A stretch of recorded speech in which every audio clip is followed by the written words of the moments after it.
Why are there two Koreas? The Korean War is often referred to as the Forgotten War because if you learn about one of the most naked and horrific examples of US imperialism to prevent communism, you will lose all argument against it. During World War II, Korea was under Japanese occupation, being regionally resisted by Chinese, who were also under Japanese occupation, and Korean forces. The Soviets also entered the war against Japan in August 1945, advancing into northern Korea to help the popular Korean Republic disarm Japanese troops. Following Japan's final defeat that same year, the US came in like its new ruler and divided Korea at the 38th parallel to accept the surrender of Japanese forces in the south.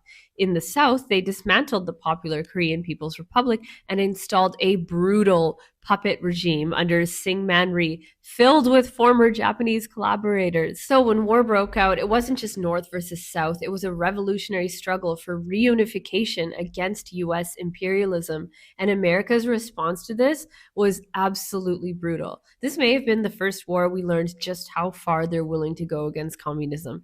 Now declassified documents show US commanders issued orders to shoot civilian refugees for, quote, security, which led to massacres like Nogan-ri, where US troops gunned down hundreds of innocent men, women, and children. This wasn't just a one-time thing either. It was routine policy. Virtually every city, town, and industrial zone in North Korea was destroyed. The US dropped more bombs on North Korea than was used in the entire Pacific during World War II.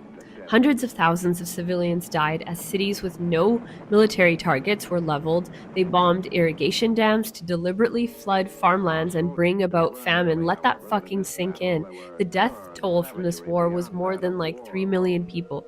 It violated the useless Geneva Conditions back then, but nothing happened. They then went to Vietnam shortly after to apply the exact same template, but even more escalated there for a decade. 7 million more tons of bombs dropped throughout Indochina, more napalm, more indiscriminate civilian killings, more destroyed food sources, etc. All because countries chose sovereignty over US market dominance.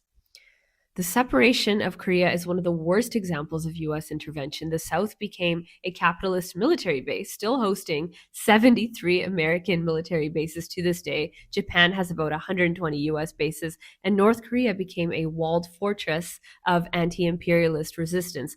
Who is really occupied here?